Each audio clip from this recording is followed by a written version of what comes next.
Alright, yan. Magandang araw mga kabatas natin at welcome sa isa ng live stream.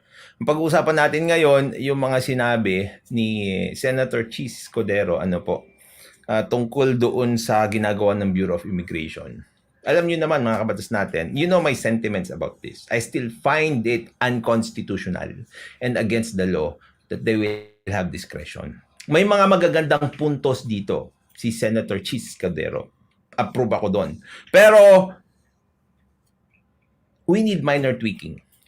And I think the best way to go about this, like I said, is to file a case with the Supreme Court sana to declare the unconstitutionality or to declare null and void yung administrative order nila kung saan nagbibigay ng discretion doon sa mga Bureau of Immigration officers. Sa IOs na tinatawag nila.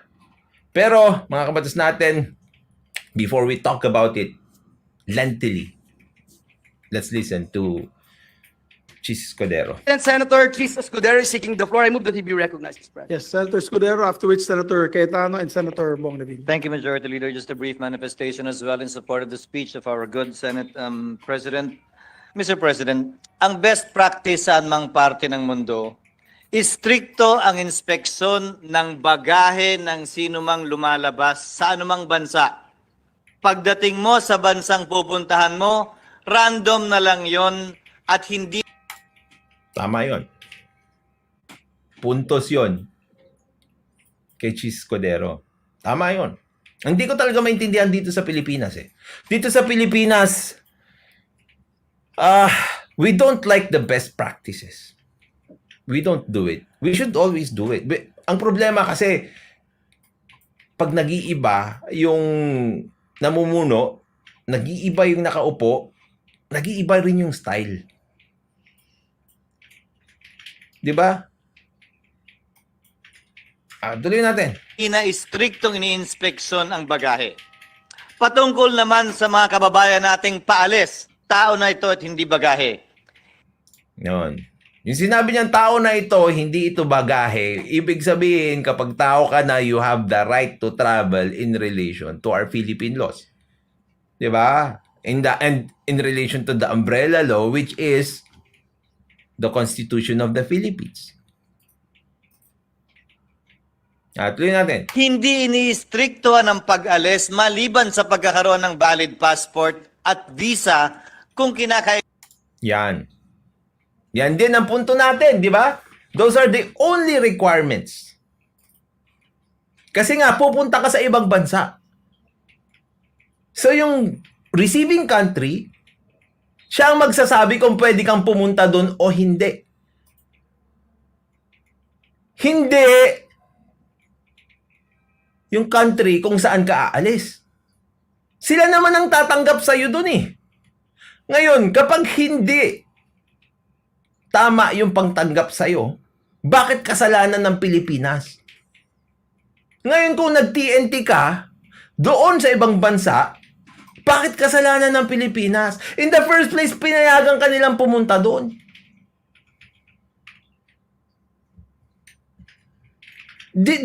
What the Bureau of Immigration is doing here actually is abuse of power. Paalis, tao na ito at hindi bagahe. Hindi ini-istriktuhan ang pag-alis maliban sa pagkakaroon ng valid passport at visa kung kinakailangan dun sa bansang pupuntahan mo at obligasyon ng bansang tumatanggap ng dayuhan na tanungin, may hotel ka ba? May insurance ka ba? Gaano katagal ka ba dito at kailan ka babalik? Di ba? Tama! It makes perfect sense. What's wrong with the Bureau of Immigration? Why don't they understand that? Ano tayo, superhero? Pero sa pagiging superhero natin, mga kabatas natin, kasi nga pinoprotektahan natin yung ibang bansa. Laban doon sa magti-TNT, sa human trafficking. We make victims out of our citizens. Ang daming biktima ng illegal offloading. That cannot be justified. Why? Because you're doing something wrong. Hindi problema at hindi dapat tinatanong at inaasikaso ng immigration officials ng ating bansa, dayuhan man o Pilipino, ang mga bagay na ito. Hinahayaan dapat sila magbiyahe at hayaan natin yung bansa ang magtingin.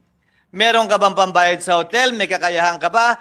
Dahil bago sila inisyo ng visa, Mr. President, tiningnan at hiningi na lahat yan. Tama.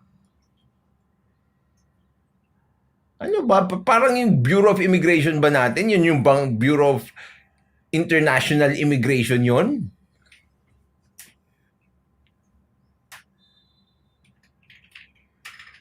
Nag-apply ka na ng visa eh. Nag-grant ka na. Ibig sabihin, pwede ka nang pumunta doon. Eh bakit yung Bureau of Immigration natin dito ang pwedeng pumigil sa'yo?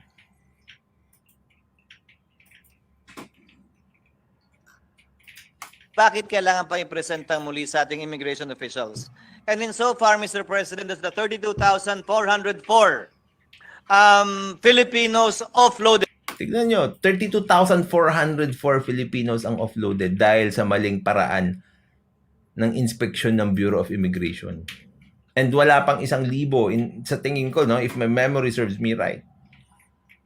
Ang tama na biktima nga ng human trafficking.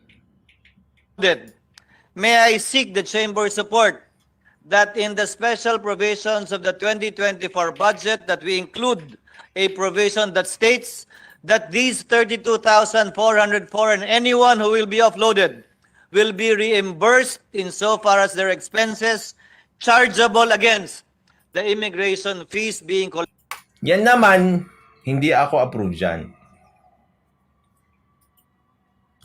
Hindi ako approve dyan. Bakit? Kasi nga, bakit doon sa maling ginagawa ng mga immigration officers, ng Bureau of Immigration, ang magsasuffer ay yung taxes ng Pilipino? This is an ultra vires act. Ano yung ultra vires act? An act that is not performed in relation to your duty. Kasi nga, sinabi na ni CHIZ ESCUDERO na hindi nyo karapatan, hindi nyo trabaho na mag-check ng mga ganyan. Na i-offload sila dahil sa mga ganyang dahilan. So ngayon, bakit ang mananagot ay yung budget which actually are taxes of the Filipino people? Sabi ni MH, taong bayan na magbabayad. Hindi dapat ganon. Ang magbabayad, yung immigration officer. Yung immediate officer niya, tapos dapat matanggal sila sa trabaho. Why? Because they are doing an ultra vires act. It's not in line with their duty. Sabi ni Recul, sa 100 na na-offload, 122 lang ang biktima. Isipin mo yun.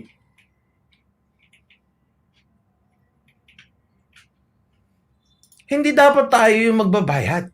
Sila, kasi sila yung gumagawa ng mali. It should come out of their personal pockets. Lahat. Kasi mangyayari dyan, di ba? May interview. Pagkatapos kang interviewin, nung unang first interview mo, may second interview ka. Ngayon, kung sino yung mga nag-interview sa'yo, tapos kung sino yung supervisor nila doon, dapat managot. Yun. Kung hindi nila babaguhin at tatanggalin itong patakaran na yun, dapat ganun ang mangyari. Hindi pwede na yung taxes natin ang mananagot sa maling gawain nila because you are making the whole Philippines suffer. Collected by the Bureau of Immigration since a percentage of this goes to them anyway. No, I don't like that. Let it hurt them, Mr. President, so that they... That will not hurt them. That will hurt us.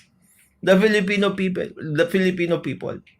It should come from the personal pockets because what they're doing is wrong.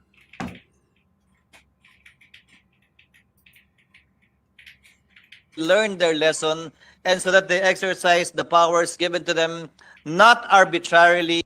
They don't have those powers. Yun yung nakita kong ano dito eh.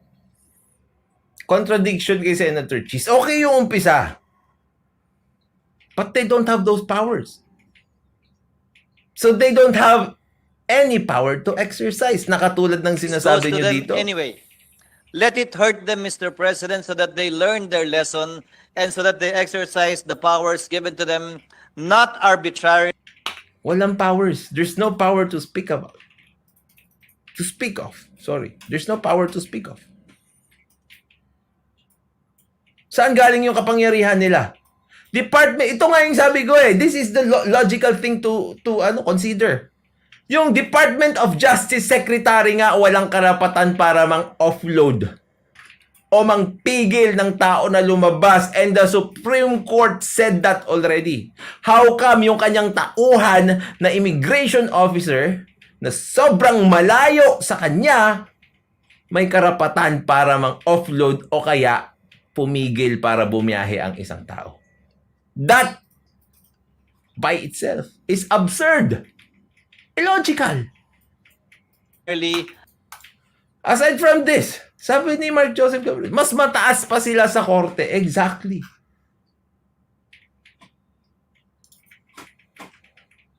Diba?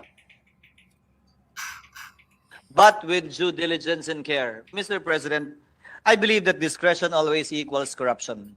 Minimize the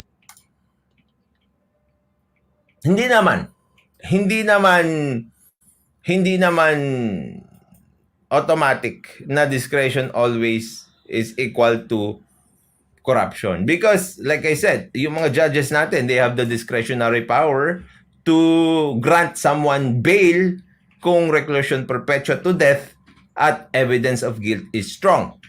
You cannot say naman automatically na that is equal to, because there is a discretion that is equal to corruption. That's a sweeping statement. I guess dapat hindi sinasabi yung powers ganon. given to them, not arbitrarily, but with due diligence and care. Mr. President, I believe that discretion always equals corruption. Minimize this. No, the discretion may invite corruption. Discretion, you minimize corruption, eliminate Yeah, minimize discretion. I agree with that also. discretion, you eliminate corruption. If you eliminate discretion, you don't necessarily eliminate corruption din kasi corruption, mga kabatas natin, it comes in many parts. It comes in many forms. Like for example, even if it is merely ang kabaliktaran kasi ng discretionary yung ministerial. So kunwari, kahit ministerial yung trabaho nyo, pwede ka pa rin makorap. Paano? Tinutulugan yung papel. Yung iba, sinusuhulan para mabilis yung papel. Di ba? This clearly gives a wide latitude of discretion based Yun nga ang punto ko eh. Why would they have discretion when in fact they were not given that power by any law? solely on profiling. Marunong ba mag-Ingles? Kaya ba mag-Ingles ng diretso? Ano ba yung forma? Ano ba yung sapatos? Yung mga bagahe ba niya, nasa supot, nasa plastic bag, o maganda ba yung bagahe niya? Rimowa ba yan o ano? Mr. President, that is clearly arbitrary, unfair, and unjust. Isipin mo ngayon kasi pati yung pera na, di ba? Nung binasa natin lately, pati yung pera sa bangko, titignan nila kung sufficient ito na masatisfy yung pagtira mo sa ibang bansa. Wow! Wow! Now, whatever the reason may be, there is no proof and final decision that says that indeed this person offloaded will be engaged in prostitution or human trafficking. Oh, yan actually, depensa lang nila yan eh. Yang prostitution and human trafficking na yan, damage control na lang nila yan eh. Because they are saying na we are trying to prevent a greater evil here, when in fact, to prevent that greater evil, you've been doing a lot of evil things already. Hindi rin maganda yon. It's better to do the right thing and do some mistakes along the way than make a lot of mistakes in trying to avoid an evil that you don't know if it really exists or not. Diba? Therefore, it just behooves government to reimburse these 32,404 retroactively, Mr. President. I don't agree with that also. Dapat sila, yung mga immigration officers, ang magbayad dyan. even for previous years, chargeable, again, from the fees collected by the Bureau of Immigration. I hope our President can lead us insofar as inserting that provision in the special provisions for the budget of the Bureau of Immigration is concerned for the 2024 national budget. Thank you. Thank you. But of course, that's also, I don't know, if we cannot make any solutions for the moment, pwede naman yan. Pero that will hurt us in the long run. They keep committing wrong things. They are not being punished for it, and we are being punished for it. Pero I feel for the people who are offloaded. Yung mga na-offload, goods naman na mabayaran sila. And I'm all for that. Pero we cannot maintain that in the long run. Ang laking pera ang mawawala sa atin. You, Senator Escudero, very good points indeed. Yan. Yun lang naman mga kapatid natin. I think I explained everything na. No, I just want to highlight din yung mga magagandang points na sinabi ni Senator CHIZ ESCUDERO doon. Ang hindi ko lang gusto na sinabi niya ay yung i-charge yun sa taong bayan. I don't agree with that. Okay, maraming salamat mga kapatid natin. At syempre, tulad ng laging sinasabi, matulog po tayo na mahimbing dahil alam natin na natutulog na mahimbing, siya yung laging panalo. Paalam po at sampai.